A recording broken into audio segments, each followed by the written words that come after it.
Hello, everybody. Hello and welcome. I hope that you all can hear me. Welcome. My name is Jasmine. I am a practicing witch, and this is my channel where we do witchcraft stuff.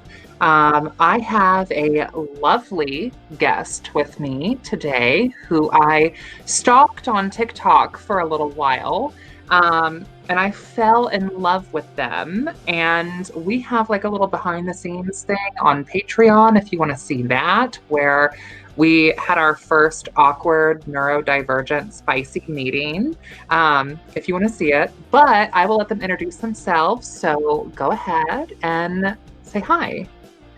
Hey, I am Allison. I am found on TikTok as Madam Fortune. I'm a demonologist and a witch, leaning towards the academic side. I love books and all things to do with them. If you want to check me out, you can find me always on TikTok, where you can also find links to book with me.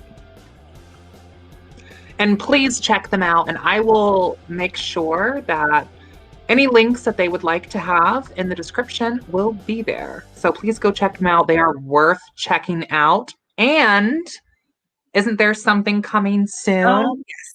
Can we talk about that? Because I'm personally very excited about it. Yes. Yeah. I appreciate it. And it's relevant for tonight. I have a meditative guide to hell. The book See You in Hell will be launching on May 1st of 2023. Pre-orders will be up on, I believe, Amazon or linked in the middle of April. So see you in hell. Yeah, because some of you on our last stream were like, where are the pre-orders at? Yep. So tonight, you guys, we are going to basically kind of continue our celebration of our hashtag Witches Black Lent, which I love seeing everyone's videos and how you are personally working with your chosen sin. So if this is your first time hearing about Witches Black Lent, basically it is a inversion or subversion of Lent where we are kind of pulling some inspiration from Dante's Inferno. Dante's Inferno, yes, has kind of been a fascination of mine for a while. And I started the hashtag with Beanbag Hagwag. So make sure that you go check out her YouTube channel as well. I believe that she is working with Envy. So yeah, we started it on a live stream here on YouTube where we were talking about her experience in the past as like a practicing Catholic. And for myself, like, growing up where Ramadan was, kind of like a cultural thing of like a period of like fasting, I was like, oh, like, have you incorporated Lent into your witchcraft practice? Because I am someone who, like, while I don't identify as Muslim, like in any way, Ramadan is something that I will still observe as a witch, and I observe it in my own way.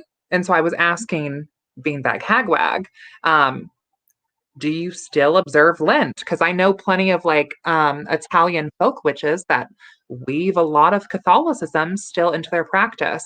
And so at the time, she was like, not really. And I was like, well, how can we make Lent witchy? Like, because like I'm the kind of ghoul who like any way that we can build a holiday, I'm all for. Okay. Absolutely. I am a lady of gluttony, and we love a time to eat, to drink, to marinate in the festivities. And so we started the hashtag, which is Black Lent. And it's been really fun. So this is going to continue our Black Lent. It's amazing. I love Thank it. you. Thank you. And there's a lot of really cool creators. The Witch of Enchantment, I see that you're here. Justin has made some really cool videos talking about like their work with Pride, Blood, Sweat, and Steel. I see that he's here. He's working with Wrath. Estradia, it's good to see you. Estradia is working, I believe, with Pride as well. We have a lot of witches right now working with Pride and working with Wrath, which I feel like is so fitting for the socio sort of climate that we are in right now. And here on my channel, we're a very queer, positive channel. Like, we are the LGBTQXYZ mafia gang. Okay. And I think that we need more wrath, considering some of the laws that are being passed right now. Absolutely. Wrath and pride are fantastic to be worked with. Right Yeah. now, maybe in Tennessee is a great place to start. Yeah, for sure. For sure.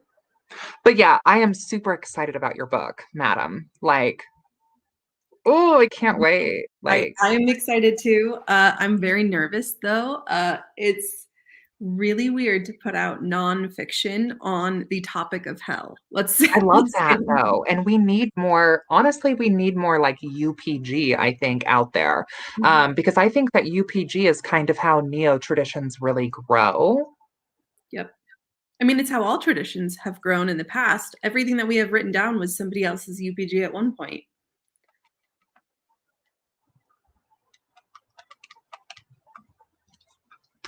Well, should we just like jump into the Inferno?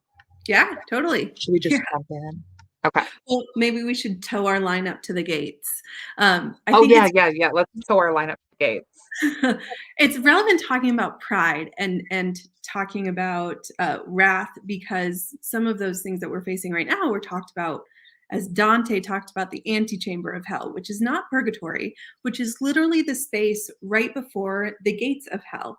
And there's a river that flows around the boundary of hell. It's in Canto 3 in Dante's Inferno, and that's important because that's the waters of Leviathan. And if you know Leviathan as a demon, he is known very well to be a powerful king who's very protective and very much going to challenge your boundaries and setting your boundaries and setting your idea of self-worth.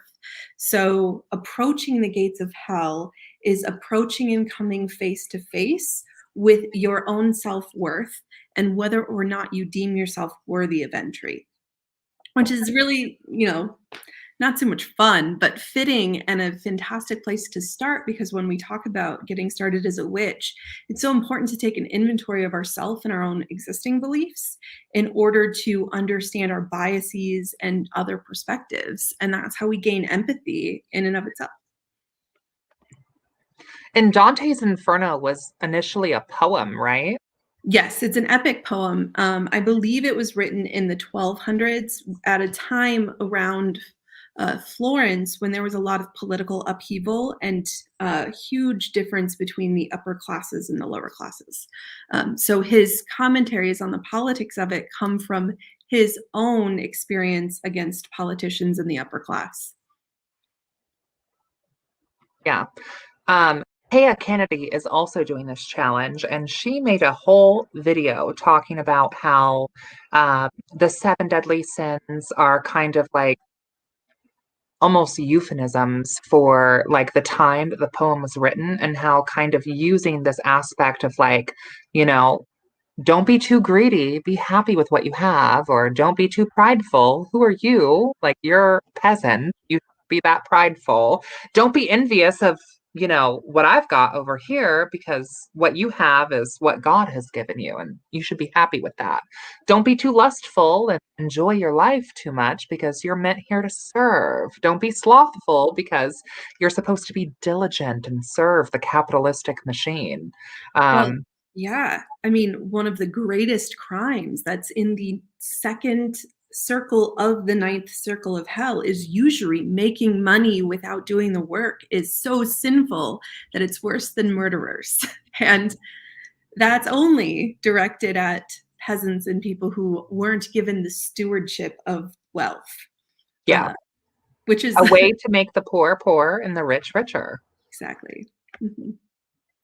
So annoying, especially because that continues to uphold this concept that the church has this placement between divinity and humanity, and they're these sole brokers of pleasure in life because of that. I mean, the concept of the church literally charging a set amount of money for you to buy your sin off tells us everything we need to know about why those sins were positioned the way they were according to Dante. Crazy. So after the approaching the gates of hell and having the conversation, the first place that shows up is actually not a place of sin. It's the place of limbo. It's for those who didn't have the opportunity to know Christ or didn't have the opportunity to hear the word. And in fact, it's made a point that when mythologically, when Jesus died and came to hell for those 3 days, when he came there, Moses and Noah were both in the first circle of hell, and Jesus had to come down and take them out. So we're talking about the highest honors of God prior to Jesus are all found in hell in the first layer, according to this Catholic mythology that we have. And so the only way to not go to hell as a Catholic person is if you have the funds to buy yourself out of your sins, because everybody's committed them. So it's interesting that the progression, the inches inward, is directly to those who we are sought to idolize as, like, according to the church. You idolize people who were in hell. What? I mean, all my friends are going to be there, so. And it's a party. I mean, I like to compare that first circle to Ferryman's Wake, which, if you've ever seen my Geography of Hell videos, there is a river, Acheron, that splits from Northumbria, which is Belial's palace, which is the cold, dark north, and it goes all the way down to the south, where you find the mouth of its river next to the city of Dis, which is the walled city, which is where you find President Marbus and Sabnock, and Duke Alaces. And that is under the wrathful eye of Mammon and Asmodeus, kind of side to side, right? They're looking at the mouth of this river. And so Ferryman's Wake is way up here to the north and is the place where people get on to discover their next location, right? They get on the ferry to go down. But at that place, there are so stuck many people who have not earned a place in hell, apparently, but have earned it enough to be stuck eternally in limbo, in nothingness. And going down from there, you get to the miasma. And it's very interesting, geographically speaking, that Dante's rings of hell are actually just geographically shown as the flow down the river, which you'll see in my book, See You in Hell. But Love it. It directly follows the flow of the river. And so if you're wondering, like, what does this area of wrath tie to in the geography of hell, look for its position down the river and you'll realize which demons kind of control that dominion, that location. Yeah. Astradia says, sounds similar to the fields of asphodel in Greek myth. Yes. And I would also relate heavily that the river Styx comes up later towards the 9th circle of hell as a location that can also be accessed from this northern location. And the inspiration for the description of it may have been directly appropriated from that Greek mythology. So I love that everyone in chat is talking about Hell's gift shop right now and like the visitor center and the snack bar. Yeah. Yes. Yes. And that's where you initially meet Lucifuge Rofacal. Or if you come from a Jinn-oriented location, you tend to end up at the Twisted Tree, which marks the southeast corner of King Payman's land. But in each of those locations, the first thing that's often talked about in many different things is they're going to look in the book. They're going to look in this pre-written book. And let's just say Lucifuge has been known to make some edits, offhand. Okay. So show up with the good alcohol and maybe he'll sneak you into pandemonium for a party. I mean, I'm down. I'm down. Also, I will say this now. For those of you watching, go get a snack, an edible, a bev, and let's jump into the Inferno, madam. Yeah, feet first or head first. Okay. And I do get the villain edit. I think I've deserved it. Also, Estradia and I, side note, madam, Mhm. you're going to come on Daughters of Cain, and that's final. Okay, You're done. coming on our live show, and that's final. I'm down. It's not a negotiation. Okay, jumping into the Inferno. So this is from thoughtco.com. First, we have Limbo, where those who never knew Christ exist. Dante encounters Ovid, Homer, Socrates, Aristotle, Julius Caesar, and more here. Do you have any thoughts about Limbo or any academic things that you can pour into Limbo, madam?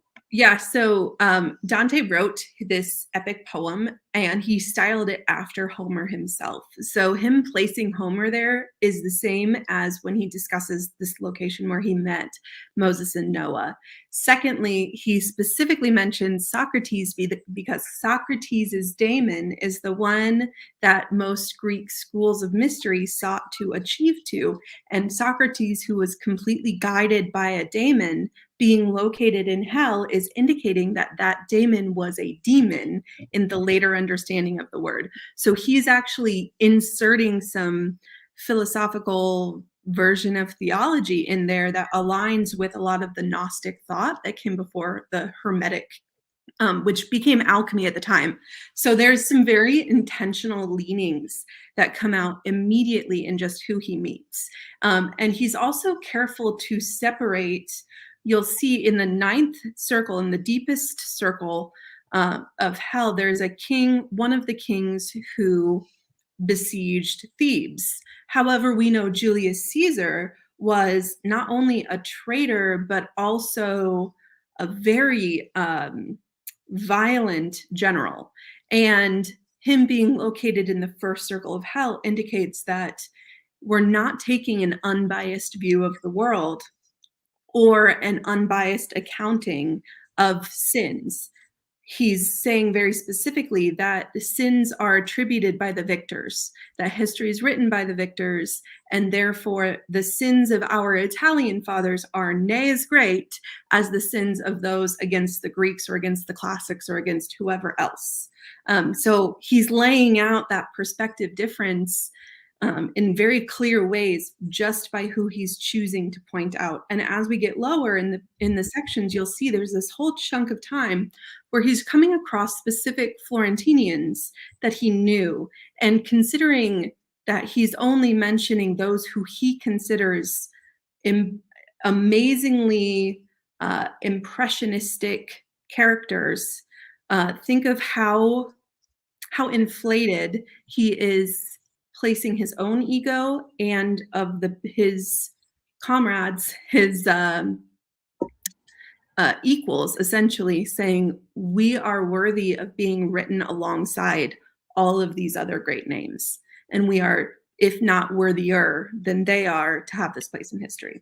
So it's a very interesting, like, ooh, buckle up moment. Yeah. Layer 2. So per hashtag witches black lent, I am working with lust. So in this sort of paradigm, I think I would be here, maybe, allegedly, for entertainment purposes only. Lust, self-explanatory. Dante encounters Achilles, Paris, Tristan, Cleopatra, and Dido, among others. Now, in my hashtag, which is Black Lent challenge, we're basically building a sin ritual. And I did my own little bit of research about this layer. And apparently, the second layer of the Inferno is like crazy tempest storms where the lustful were almost trapped or stuck in some sort of like tornado, or in the Midwest, as we would call it, a tornado. So do you have anything about the second layer that you can enlighten us about? So yeah, the second layer is filled with these billowing winds. It's very stormy and tempestuous, and that is an indication of two things. Number one, it's also cold.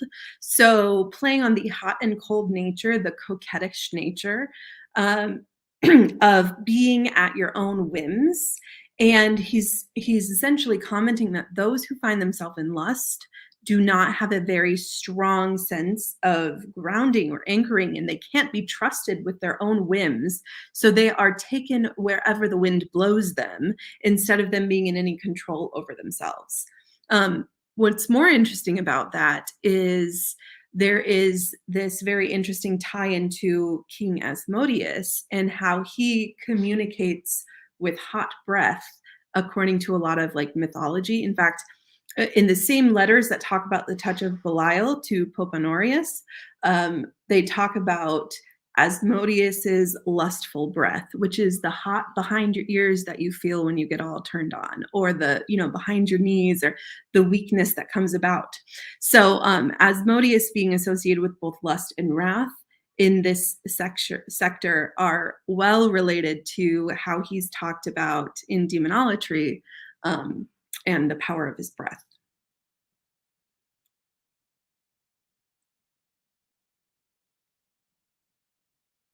Oh no, I cannot hear you.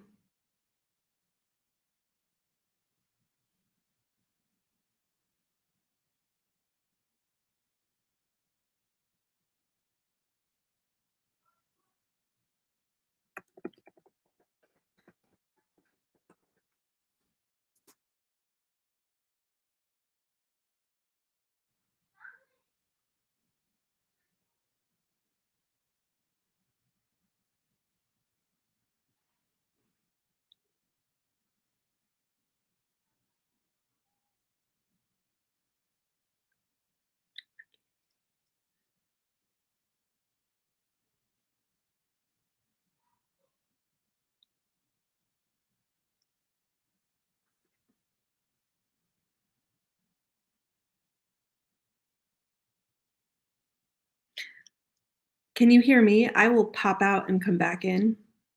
Oh no, I can hear you. Was I muted Oh, this whole time? yes. Okay. Oh, gods. Okay.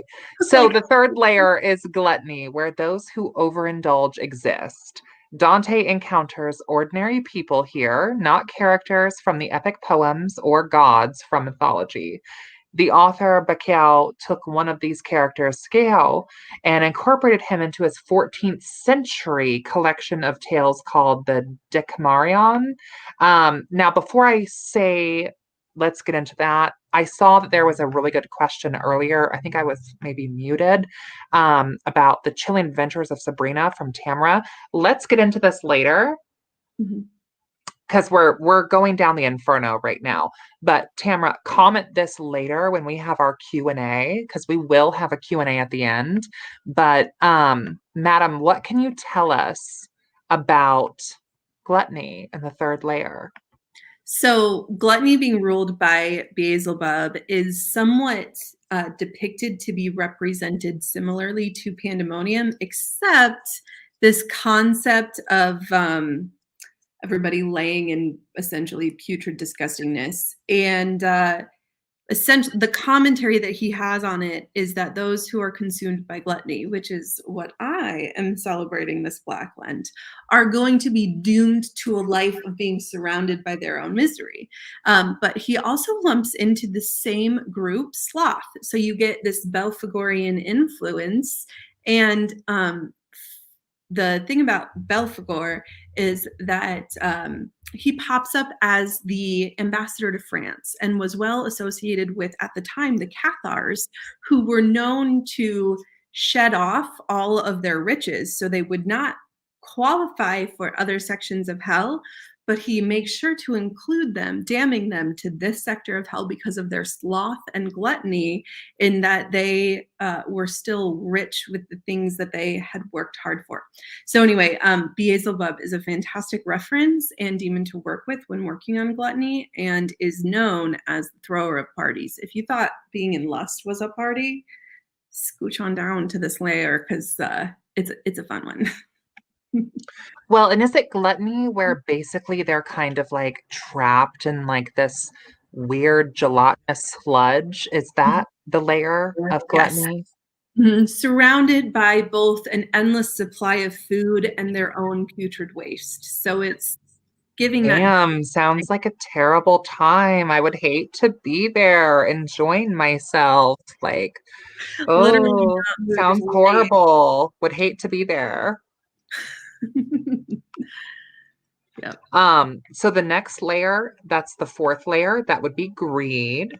Mhm. Dante encounters more ordinary people, but also the guardian of the circle, Pluto, the mythological king of the underworld. This circle is reversed for people who hoarded or squandered their money. But Dante and Virgil do not directly interact with any of its inhabitants. This is the first time they pass through a circle without speaking to anyone, a Yeah. commentary on Dante's opinion of greed as a higher sin. Madam, Uh, thoughts? yeah, he's actually really, really keen to separate usury from greed. So making money from money is like far worse than just having money. And this is important to him because Dante inherited a decent sum of money. He wasn't upper class, but of anything that he could be accused of, greed is what he would most likely be accused of. And so him being silent on the subject is more of a pointing to the audience or to the author than the audience, I would say. Well, and I kind of think too that greed is kind of like a sin in the eyes of the church because we should be tithing, right? Mhm. Like, why make money just to make money if you're not giving it to the church? Absolutely. And the church has been so, I mean, it's been so important for them to make sure that people do not want to hold on to their money because that's the only way that they can get money, right? They are only funded by the generosity and fear of the people that they can instill those into. So they have to keep the upper class happy and the lower class scared.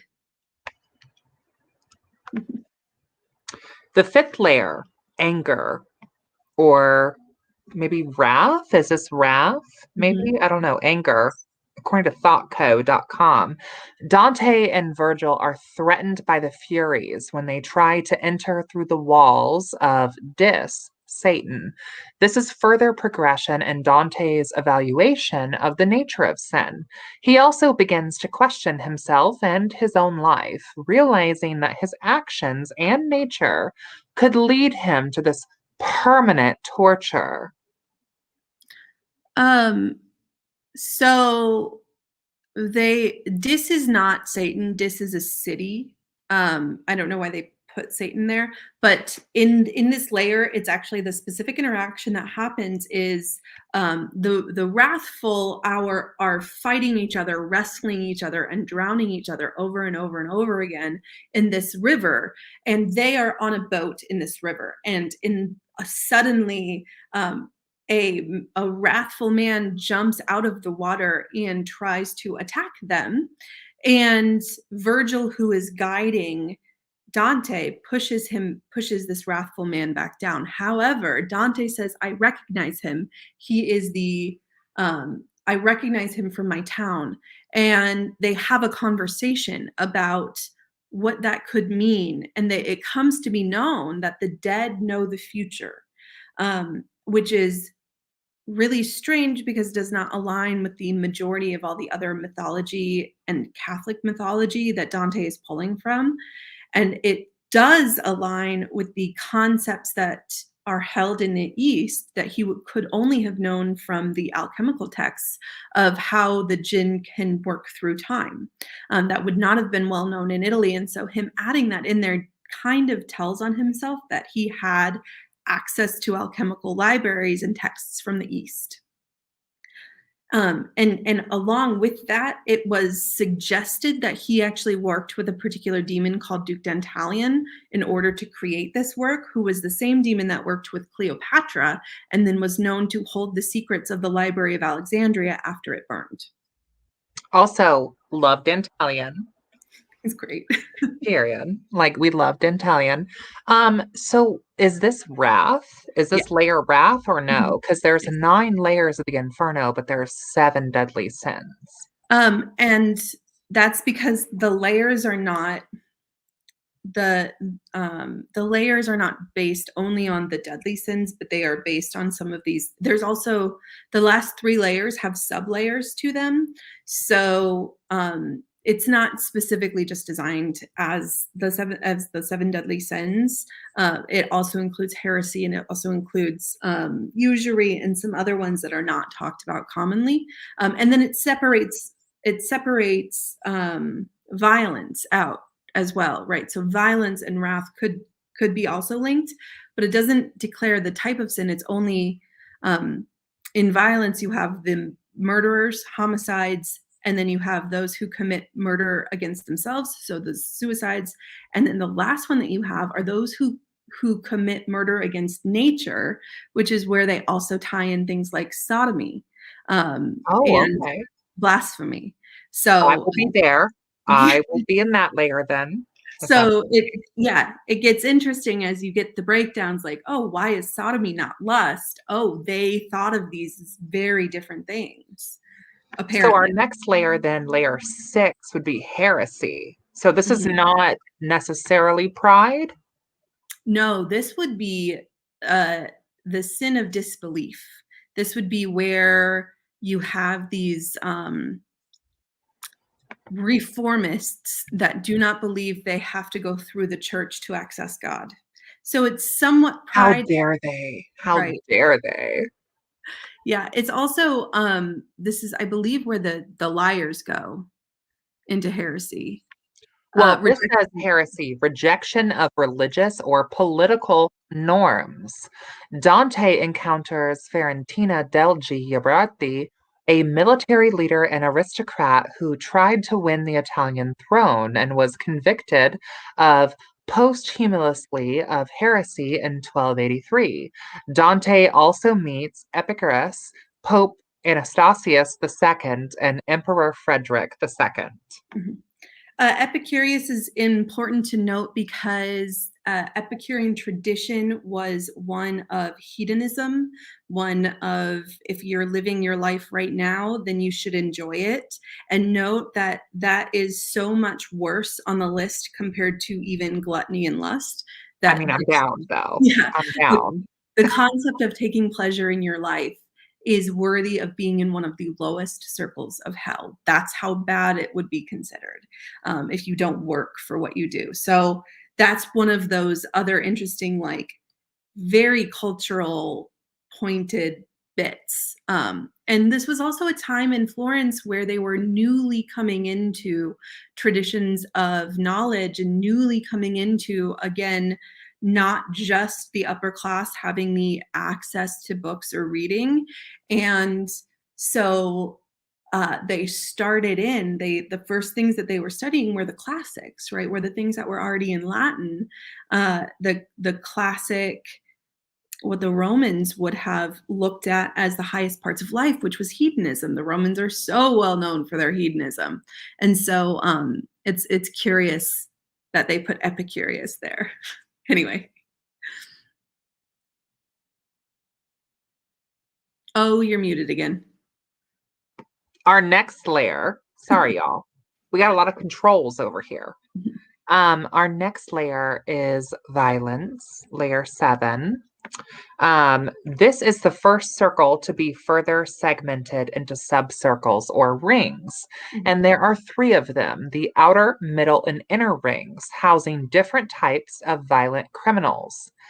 The first are those who were violent against people and property, such as Attila the Hun. Centaurs guard this outer ring and shoot its inhabitants with arrows. The middle ring consists of those who commit violence against themselves, like unaliving. These sinners are perpetually eaten by harpies. And They the actually inner, yes, go ahead. they turn into trees. They're not eaten by harpies. They are the lost souls. They are the lost woods, the forest of unaliving oneself. And the harpies are like birds, and they are like the jabberjays of the mockingjay. If you've ever seen the Hunger Games movies. Anyway, go on. I love that though. So the inner ring is made up by the blasphemers. So I think that for all of us participating in the hashtag Witches Black Lent, we would be there for sure. Mm. um, so the blasphemers, or those who are violent against God and nature. One of these sinners is Bruntetto Latani, a sodomite who was Dante's own mentor. And Dante speaks kindly to him. The usurers are Yeah. also here, Mhm. as are those who blasphemed not just against God, but also the gods, such as Capneus, who blasphemed against Zeus. That is so interesting that we have like even people who blaspheme the pagan gods are in Mhm. this layer. That's interesting. Well, and this layer is represented by the bull and by the concept of partial bestiality, but being one in touch with one's own inner beast, which is directly from Baal, who was in some cases considered the God of the Old Testament prior to the addition of Adonai or Yahweh. So Baal being here, being the bull's head peak, which is interesting because in the geography of hell, Baal's temple is located outside of the walled city, but just to the southeast, and it is described as the location from which these arrows are shot. He was a war god. He was a god of storms and thunder, but he was a bull, and the flaming of the bull is talked about where it starts to get hot in these layers again. Is also an indication of drawing back that duality between the Christian God and these other pagan Old Testament gods that, you know, their location is also in this layer of hell. So whether or not you spoke out against them or spoke out against the Christian God, you're in the same place. What does that mean about how other gods are taken by the Christian God? I think it's an interesting point of his own doubt. Definitely. Definitely.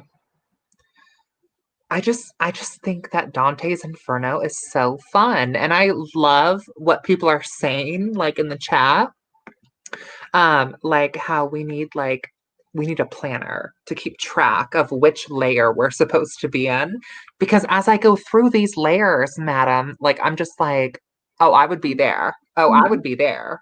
Oh, I could go there too. Yes. So our next layer would be the eighth layer, right? Mhm. So fraud.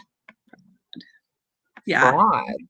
This circle is distinguished by its predecessors by being made up of those who consciously and willingly commit fraud. Within the eighth So circle is another called Melbagog, the evil pockets, which houses 10 separate ditches. In these exist types of those who commit fraud: panderers, seducers, flatterers, those who sell ecclesiastical preferment, sorcerers, astrologers, false prophets, barrators, corrupt politicians, hypocrites, thieves, false counselors, advertisers, those who separate religions to form new ones, and alchemists, counterfeiters, perjurers, impersonators, etc. Mhm. It's guarded by different demons, and the inhabitants suffer different punishments, such as semantics, who stand headfirst in stone bowls and endure flames upon their feet. Um, so witches, Mhm. astrologers, Mhm. um, financial advisors, maybe. And Also, lawyers. like prosperity gospelers. Oh, every one of them. These ecclesiastical preferment sellers are the ones who were selling indulgences at the time. So those were tickets, sin tickets, right? Fun tickets, as Jordan I Belfort. love that. Sin tickets. Because you could literally be like, oh, I cheated on my wife and I don't want to go to hell for it. And they could buy from the church, they could buy an indulgence that says, oh, you already paid enough money to the church to make up for your adultery. So you're free to go. You don't have to pay this. Like, what? But yes, this is actually, so he talks about the city of Dis as having these 3 layers. However, when thinking about the application of this 8th layer of hell, it's actually pandemonium. And we know that because of his indication that many different regions are controlled by different demons. The only place that that's true in a small area of space is in pandemonium, where you have the court of the fly, you have Mammon, you have Clownic, you have um, a lot. Asmodeus's gaming houses are in pandemonium, so that's where the gamblers come through. There's the courts of Beelzebub that are not just the like jester's court, but also the judgments of Beelzebub and Asmodeus there. So they describe all these little places. Oh, the banks, right? Mammon controlling the banks.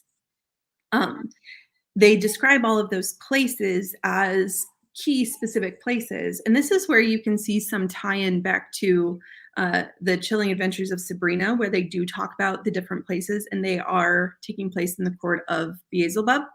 But this 8th layer is the layer of fun. It's the layer of knowledge, and it's also well known to be associated with the jinn. So King Payman teaching all of the alchemists. This is where the scholars who were tempted into becoming magi will end up. This is also the location where everybody who attended a secret school will go. So anybody who has knowledge of divinity is going to end up in this 8th layer, which is why it's so full of the party. I mean, let's go. It's fun. Yeah. There's also one other reference to this is people talk about when they visit hell and see people being tortured. This is the location that Dante thinks that they see, by the way. Okay. So our 9th layer is treachery, right? So the deepest circle of hell, where Satan resides. As with the last 2 circles, this one is even further divided into 4 rounds. The first is Cana, named after the biblical Cain, who murdered his brother. This round is for traitors to family. The second, Antenoria, the Antenor of Troy, who betrayed the Greeks, is reserved for political and national traitors. And the third is Ptolemy for Ptolemy, the son of Abius, who is known for inviting Simon Maccabeus and his sons to dinner, and then murdering them. Iconic. Anyway, this round is for hosts who betray their guests. They are punished more harshly because of the belief that having guests means entering into a voluntary relationship, and betraying that relationship willingly entered is more despicable than betraying a relationship born into. The 4th round is Judaica, after Judas, who betrayed Christ. This round is reserved for traitors to their lords, benefactors, masters. As in the previous circles, the subdivisions each have their own demons and punishments. Yes. Wild. Couple things to importantly note is that he was, oh my goodness, he was very well paid for his work by his own patrons. And so he had to keep his benefactors happy. And the key way to do that in this work was by telling them the worst possible thing somebody could do. The deepest layer of hell is reserved for those who betray their benefactors. So he was writing that for his own personal gain, but that also ties really well into some of the kind of cultural concepts that we don't have that really ended us with knowing what we know today. For instance, the naming of the planet Jupiter, which was discovered scientifically by Galileo, was named for Cosmo Medici's patron god and planet. And so these things that they're talking about they were talking about with relation to their specific circumstance and should not be necessarily taken as their academic thought on the matter, unfortunately. But also important in this layer, we have the Ptolemaic dynasty that's being represented, and that was the Greeks that ruled over Egypt and Alexandria. And the alchemists were particularly motivated to be mad at them because that is who is supposedly responsible for the loss of knowledge. But specifically knowing that Cleopatra is mentioned in the second circle of hell indicates that there is either some way to earn your way out of the worst of the punishments, or there is a difference between betraying your family in the way that Cleopatra did when she murdered two of her siblings, which was commonly known at that time. There's a difference between what she did and what she was actually held accountable for. So it presents a schism in the understanding of how we count our sins.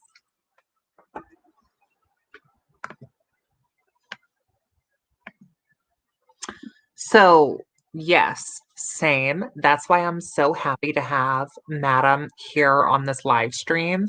And you guys, please go check out her book that's about to come out because, like, I am wet at the lips to read this book. For real. Like, The Geography of Hell, See You in Hell. See you in hell. Yeah. Okay, I have more thoughts on that, but getting back into the Inferno. So we have the center of hell. Mhm. So really, according at least to this website, ThoughtCo, there's kind of more than just 9 layers because if the 9th or 8th or 7th, whatever, have multiple rings or subsects, like how many layers are there really? Like So, 13? you 16? have 9 plus 16. Yeah, I think it's like something Yeah. like that because some of these layers have like multiple rings. Mhm. So And the center of hell would be after making their way through all 9 circles of hell, Dante and Virgil reach the center of hell, where they then meet Satan, who is described as a 3-headed beast. Each mouth is busy eating a specific person. The left mouth is eating Brutus, the right is eating Cassus, and the center mouth is eating Judas. Brutus and Cassus betrayed and caused the murder of Julius Caesar, while Judas did the same to Christ. These are the ultimate sinners, in Dante's opinion, as they consciously committed acts of treachery against their lords, who were appointed by God. yes. And Center of hell thoughts, madam. yeah, so there's 2 things, well, a couple things to note in this. One, the depiction of Satan himself being a 3-headed beast instead of a 2-headed monster of duality is very interesting and ties back into the Trinity. And commonly thought the 2 heads of Lucifer or the 2 heads of Satan as we approach in the cliff off are Moloch and our concept of Satan, right? We're balancing these two. In this iteration of Satan, we have a 3-headed beast, which refers back to the Lesser Key of Solomon's description of Asmodeus, Baal, and Duke Dantalion. And so that juxtaposition to the Trinity is really important. Secondly, he's playing upon this concept of, as Jesus said, render unto Caesar what is due to Caesar, and render unto God what is due to God. He is showing that you might have to render unto Caesar twice what you render unto God. But if you go against Caesar, your punishment is greater than if you only go against God. And the worst things that could be done, 2 out of 3 of them, are against the country, not against God himself, which is even more, shows his supremacy, because at this time when Dante was learning and writing, it was the revival of Rome. That's what they thought it was the revival of Rome. So deifying Julius Caesar as the emperor was the only thing considered as great as the deification of God himself. Some very interesting commentary about that, but note there is only 3 people that are horrible enough to make it to that level. Yeah. Would you mind sharing with us? So Sabine says that her TikTok alone is worth being are worth flirting with, being an occasional TikTok lady. I guarantee you all watching, it's more than just an occasional TikTok lady, okay? There's some good first pillar stuff here. She has a generous library in her Patreon. Will you tell us a little bit about maybe what people can find on your Patreon, or Sure. maybe even name some of the grimoires that you have for people to see in your library? Yeah, happy to do so. So my Patreon is, I've been setting it up as a source of knowledge, or the source knowledge where a lot of us witches are talking about our stuff from.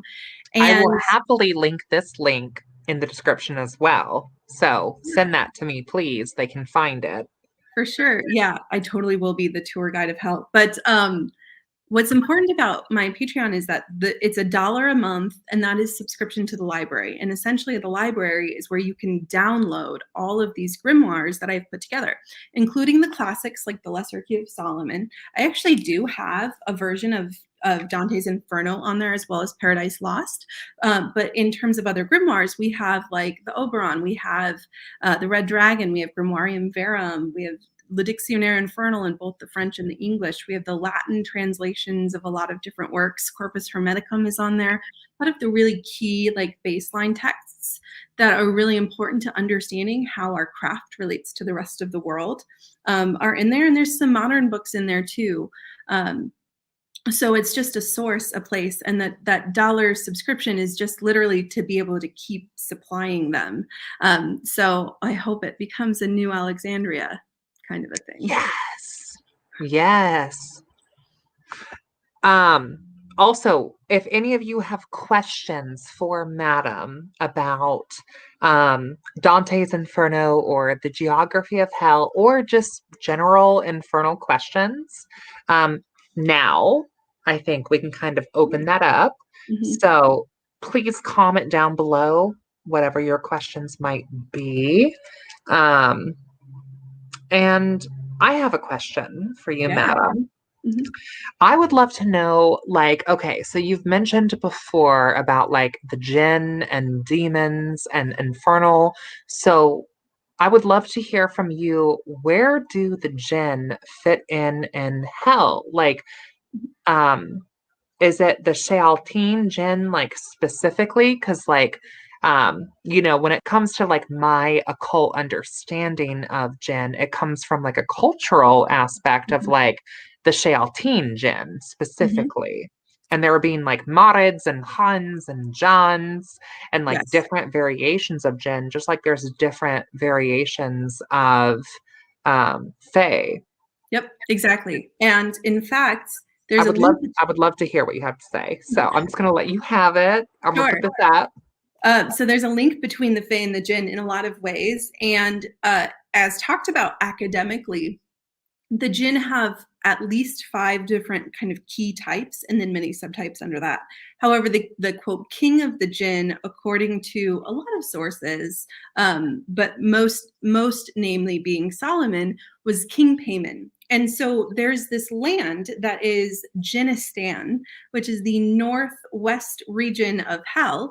It is the largest region. King Payman has the most legions under his control, according to the Lesser Key of Solomon, which is Limigeddon, which is where we get the Ars Goetia from. So King Payman is known as the king of the jinn, and he rules over these 5 types of jinn. Now, specifically, medieval alchemists and authors considered the Fae to be a subsect of the jinn, and in fact, even tied a direct link between the Jotun and the jinn, and between banshees and Covenry, who is known as the Banshee of Hell, who is also known to be King Payman's adoptive daughter, who is also a Which we jinn. love her. We love her. We love Shout her. out to Covenry.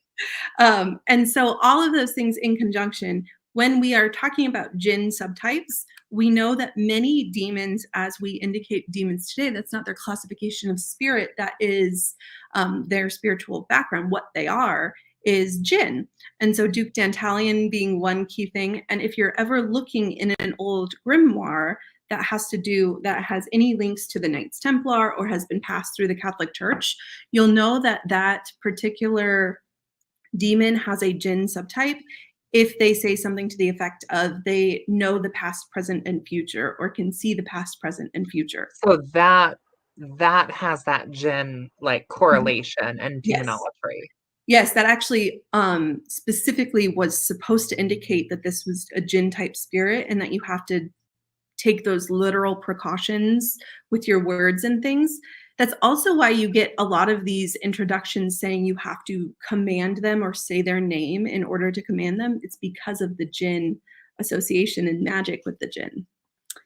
Because there's also like quite a few spirits of the Legion that say, like, can help foretell the Mhm. past, present, future. Yes, there are. So Mhm. I would say the number of jinn in hell is much greater than you think.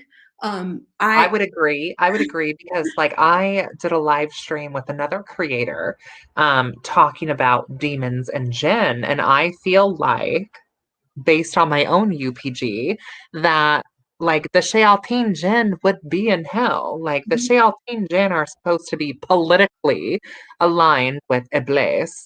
Yeah. So an Iblis would also be in hell.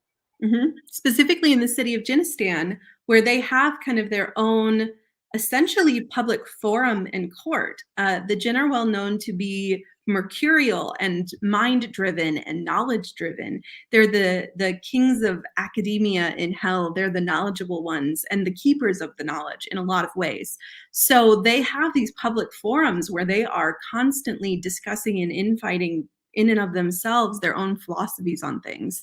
And it is observable if you want to meditatively go to hell, especially if you're meditating on things like Stoic philosophy. You'll find that association comes with the jinn, the contrast between Stoicism and Epicureanism, as we just talked about in Dante, that comes up again in Jinnistan oftentimes because the jinn are well known to be able to create, but they constantly are questioning the purpose of creation. So would you say that when we're talking about Jinn, we're talking about like the Shayateen like specifically or Um, so in my experience, King Payman would fall into that, as would the majority of those who are active in that scene. However, we also know that there's roaming with Gremory would be more like a ghoul type. There's well known a lore about a city in the desert that is abandoned except for these jinn, and those are different than the Shayateen, I think. Um, but well, I would say like in like Arabian folklore and from my like understanding, okay, and I'm not an authority by any means on this, but the ghouls would be like jinn associated with like pestilence or Mhm. things that are deemed as like dirty. Yes. And then Mhm. like the Johns and the Huns are both like animal based gen. One is a form of black dogs specifically. The other is a form of like weird, peculiar animals. And then the Marids would be like storms and like natural weather phenomenon, basically, or weather tragedies. The Shayateen are basically a mix of ghouls, marids, khans, jans, and also afrits, Oh, which yeah. the afrits would be like shadow people, That's the word I was essentially. looking for. Yep. And so they would all be politically aligned in the jinn world because, like, basically in the Arabian folklore, we have this idea that it's kind of like that movie. What is it called? Us, maybe? Oh, I okay. think where it's like there's the people above and the people below, and it's like every single person has like a mirrored image version of themselves, Mhm. which ties into like the Sahir idea that everyone has a Karim being like your guardian jinn. So there's all different types of otherworldly people Right. that are different types of jinn, but the jinn that are the shayateen are the jinn that are politically aligned with Iblis. So theoretically, an Ifrit or a Marid or a Han could be aligned with a Blaze, Mhm. which would make them then a Shayateen, because the Shayateen jinn in Arabian folklore aren't Just like a specific type of jinn. mhm.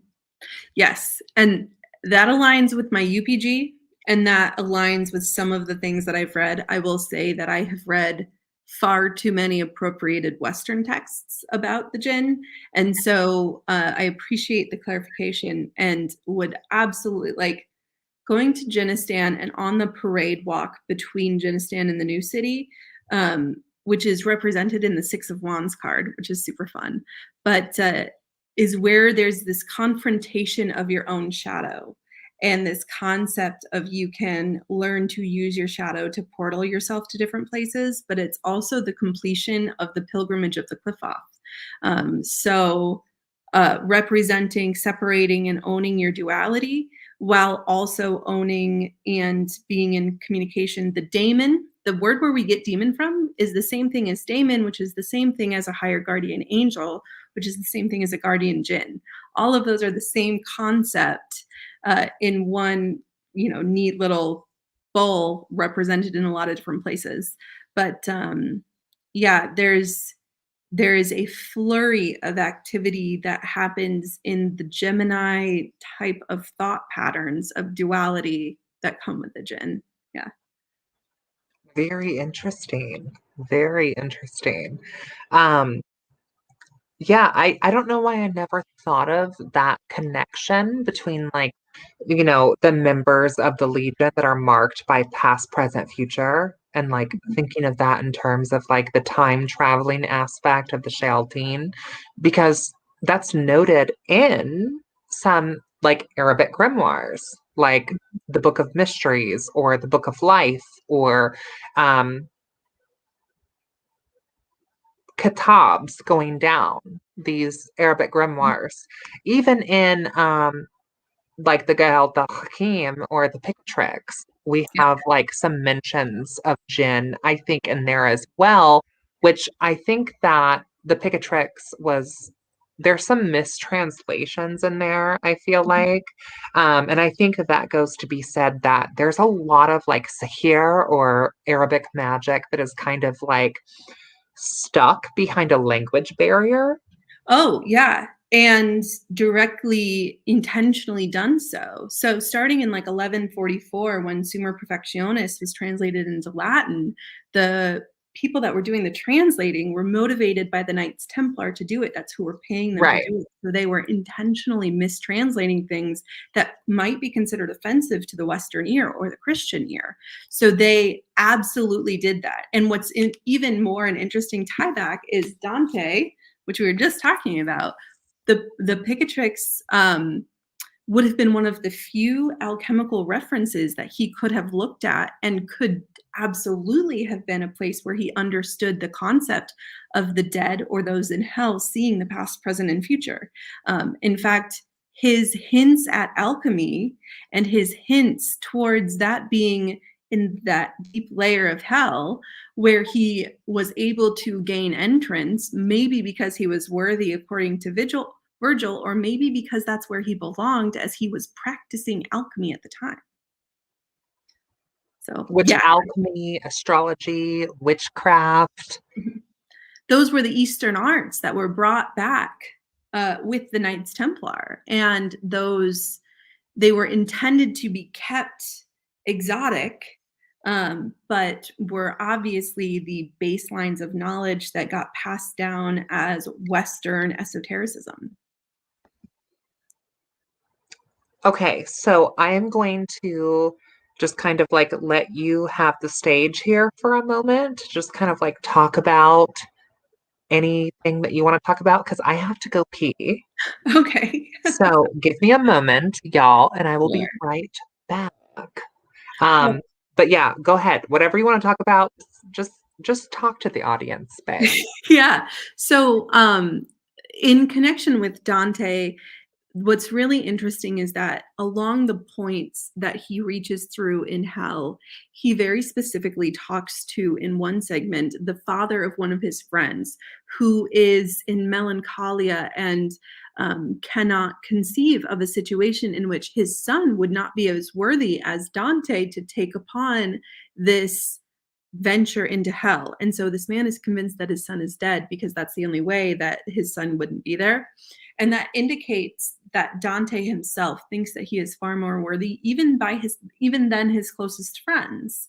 And he knows this man very personally and is beholden to Virgil in the way that he communicates with him because he's so stunned in the situation. Actually, there's 3 times in the story that he is too stunned to speak.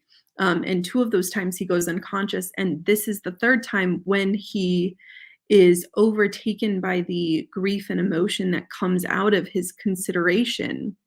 So, which is not found in other places.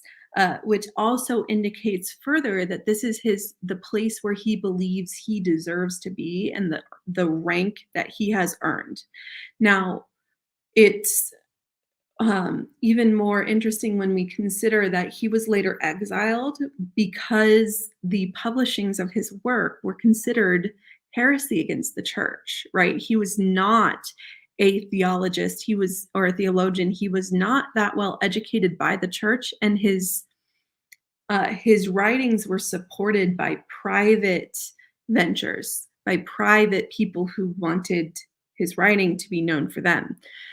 And so his positioning of those things indicate that he may not think himself the most important in the story. The only people he puts above himself are his direct benefactors and Julius Caesar.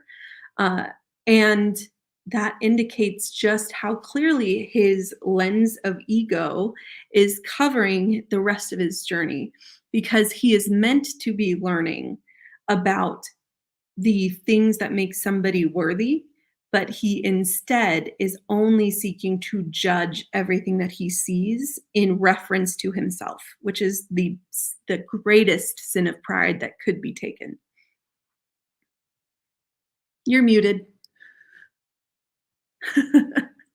Thank you for taking over. I had a potty break.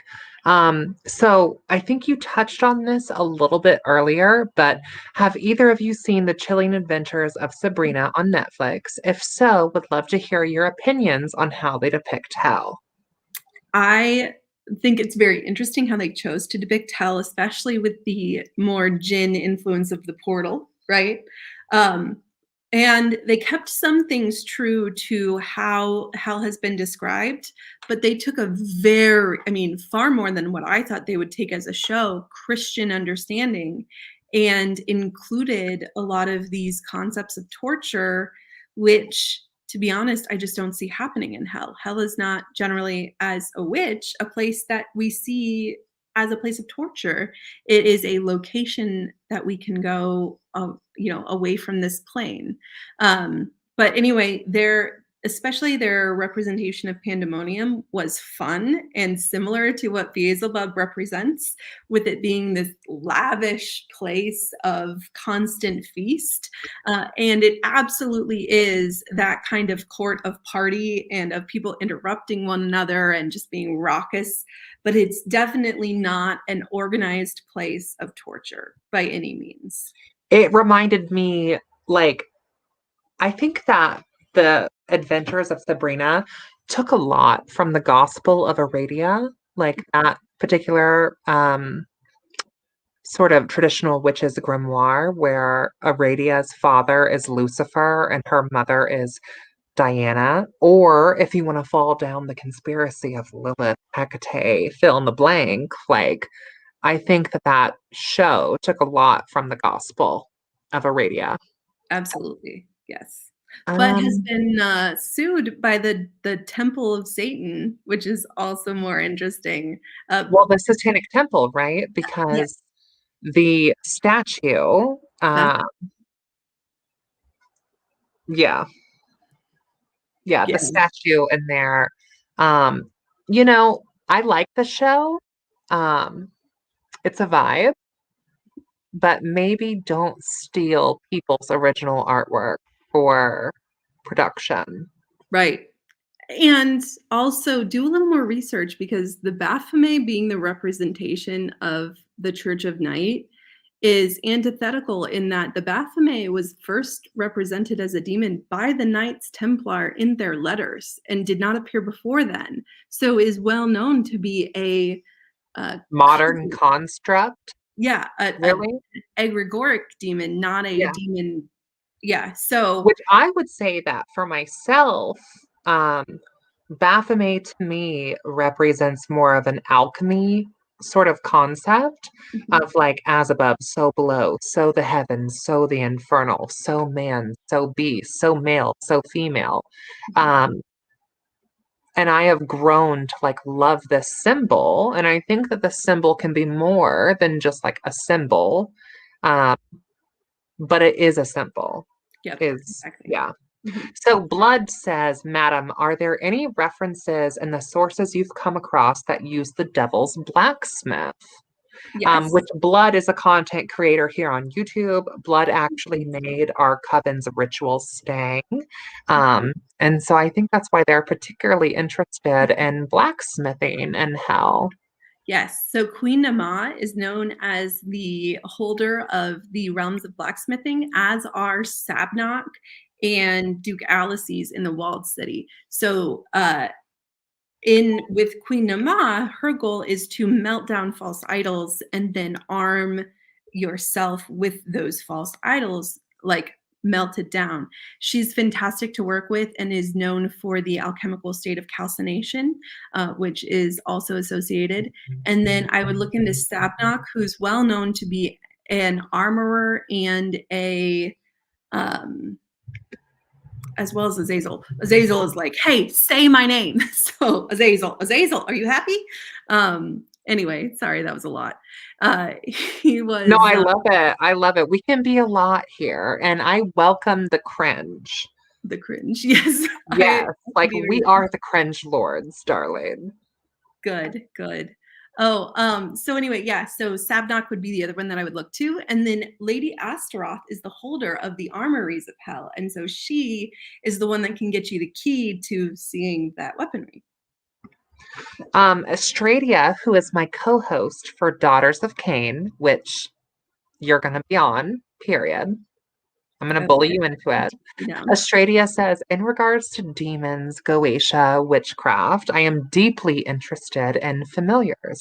Do you have any thoughts, feelings, or theories on familiars and their relation to particular demons?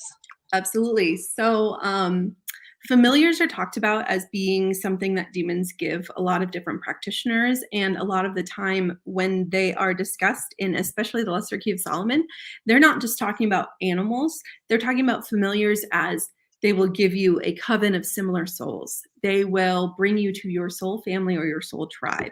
And so, your familiars are not just animals that may have been servitors in past lives that you created, which is how some people think familiars are created, as like you created a servitor in a past life, and that servitor in its continued service to you has achieved a level that they can take on a permanent physical body. And then the other way that familiars are considered is that the demon or the infernal will infuse their own energy upon that animal and imbue it with their knowledge. And that is why they are so special. So I kind of agree. I think that the servitor of a past life thing would indicate or would be a more interesting way. So I like that interpretation. But I think that they're all equally appropriate. And sometimes you can just develop a relationship with a creature that may not be specifically a familiar, but maybe an appropriate relationship for your lifetime. I'm looking here. If anyone else has any other questions, please comment down below and let us know what questions you might have. This has been awesome. Yeah. Oh, Blood says, where can I find information about Queen Nama? Yeah, so Queen Nama appears in the Bible in three different How would you places. spell that? Nammah, right? I think it's Naamah is how I usually spell it. Um, and she's associated as Noah's wife, as Ham's wife, and maybe as Solomon's wife or somebody else. 3 places in the Bible she's found, but she's also found very specifically with Asenath Mason's The Tree of the Qliphoth. She kind of, or you could even look at the Night Side of Eden to find more about her. There's a lot of videos on TikTok where people talk about working with her. She's known to be like a sister to Lilith, and is very communicative in through earth, whereas Lilith is associated through water. So if you can think of kind of a dualistic form of Lilith, she's also associated with vampires. So all of those things might lead you to find more about her. But biblically, that's where she's found. Which, speaking of vampires, we have to do that too. Yes. I want to do that. Like after the Black Lent, we should totally do like a vampire stream. Absolutely. Yes. And, we could even talk to House Keperu. I know that they've been doing a lot more content lately. So Michelle Bellanger's home house of her own might be an interesting addition as well. Please. Yeah, for sure. A Daughters of Cain vampire stream. Sure. Yeah. Australia. I've already told Madam that she's coming. Like, I'll be there. You don't have to bind me, I promise. unless you want to be bound. Yeah. Unless you want to. Unless you're into that. Depends on the day and the drink, apparently. We'll see. Yes, what circle of hell do you want to go to? Huh? What circle of hell shall we go to? Well, we should probably stop at the gift shop. Yes. Naturally. And then like the snack spot. And then like I personally like, okay. So since like the hashtag Witches Black Lent, I have been fascinated with the second layer of hell. And like this idea of being in this landscape that's just completely torn apart by like winds. Whether that be more like figuratively or literally. Literally. Yeah. I'm into it. I'm into Yes. it. And I live in the Midwest at the very tail end of the Tornado Valley. So like tornadoes or tornadoes like have always just kind of, I don't know, they're like sexy kind of. Really. Well, you think of the typhoons of Tyre and how Tyre was known as the place to get the most exclusive fashion, and was known as this glamorous city that was plagued by these typhoons. And according to Infernal Legends, harassed by crocodiles, which is probably my favorite way to describe something. But the lustiness of Tyre that comes from these free women of the East is really well captured in this concept that they are the sailors that float by the sea, that it takes the winds to get to me. But again, the winds are what's going to take away these whims. Well, and when I had, now this is UPG, warning, UPG. When I had my own personal, like sort of let's go to hell meditation, it was actually Covenry who met me in the second layer. Oh, I of love hell. I love that. I mean, she procures the love of women, don't you know? That's what she's described as. She's also known to be one that connects the East and the West. So she's the Banshee of Hell, the Banshee being a very Irish consideration when describing her. So yeah, she's an interesting connection for both love and lust, but is also the best storyteller, in my opinion, of the Jinn of Hell. I also just get like the general vibes from Covenry, and we talked about this before in one of my other streams. To me, she kind of feels like an aunt or a sister who's like, come here, yes, let's sneak out tonight. Yeah. And also like she is so sexy and like fun, and like she really is like the queen of the party. Yes, absolutely. Yes. And I have some personal UPG about her maybe also being vampiric as well. I would agree with that. She is storied to have been the leader of this group of assassins that moved by the night, and her association with King Belial through King Payman is well noted with actually this is Dracula's castle, the Brown Castle here. I love it. Is well noted with when Vlad the Impaler spent his childhood in Turkey, he learned about the jinn and probably learned stories of King Payman and Grummery, and taking those back home, considering how he evolved his own warcraft to include this like assassiny jumping out of the trees concept, is what led to, in part, this bat narrative of shapeshifting, which is again a very Jinn thing, is the shapeshifting aspect. So well, and also like shape shifting in general, like so like in a lot of traditional witchcraft lore, witches will take the form of cats or rabbits. And in these katabs, like in these Arabic grimoires, witches take the form of black dogs or serpents. yeah. Maybe it's like an Eastern European thing that witches would take the form of bats. I don't know. Like, Yeah. maybe. And I mean, these are stories coming out of the Order of the Dragon, which is already associated with Belial and Valak. So the addition of wings, but making them specifically non-angelic, is very interesting, because we know that that region was, so heavily Christian, and that's why they fought so hard, was because they thought they were defending Christianity from the East. They obviously weren't, but yeah, I find that so fascinating that those are the things that get put together and equal our concepts of evil or good imagery. Were you ever nervous of like the first time that you went to hell? And what would you wish that someone told you before you went? By Lilith Asmende. Yeah, the first time that I went to hell, I didn't know that that's where I was. In fact, probably several times, and this probably happens to a lot of practitioners, because when we discuss the meditative experiences with the Goetia, we commonly discuss places like the Oasia or the Oasis without this knowledge that that is a location in hell.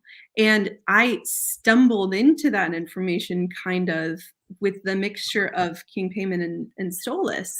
And King Payman is well known to like answer questions in riddles. And so at the end of this meditation, where I'm kind of learning the ways of the elements, and how water is this representation of knowledge. And at the end of that meditation with King Payman, he goes, "Is there anything else you want to ask me?" And I was like, "Where am I? Where am I? Where am I? Where am I?" And he was like, "I'm so glad you asked." And that's when he kind of charged me with this concept of the map of hell. So the first few times that I went, I had no idea. And then the first time that I went, when I did know, was when I was the most terrified. And the way that I went into it is a way that a lot of people talk about, of falling into a hole, which is the scariest way I think you can get into hell, is the falling into what we consider an abyss, but it's not the abyss in the death form. It's an abyss, it's an endless abyss, but that pops you out in the desert of worms, which is to the north, and is probably the most jarring way that most people start getting into it. I would recommend that when starting a meditation, I would say start with your patron and ask to visit them where they are. And that way you can potentially have a gentler entry and a better guided expected entry. Or you might be confronted with why you don't have the same access. You know, I had to do so much discernment work, and I had to overcome my fear of King Belial, of interacting with him face to face in his dominion, because I used to be terrified that I wasn't worthy enough. And that's where Leviathan comes in and says, if you don't feel worthy to visit here, then you aren't worthy. You are the maker of your reality. And it starts here. It starts at this gate. So that's what I would recommend, is taking that inventory and using your guides and asking them for more. So my next question is very deep and also very personal. Okay. What is this lipstick color that you are wearing? It is Marc Jacobs Blow. I love it. Yeah. I love it. And I saw that someone earlier was like, oh, the second layer, like less. Because like the storms, like where they get blown away, like Love iconic. I it. love it. We are approaching the end of the stream already. It's been an hour and a half. Madam, thank you so much again for coming on. I appreciate you having me. And I look forward to our vampiric stream. Yes. Oh, thank you, Australia. So we should definitely plan that. Yeah. Yeah.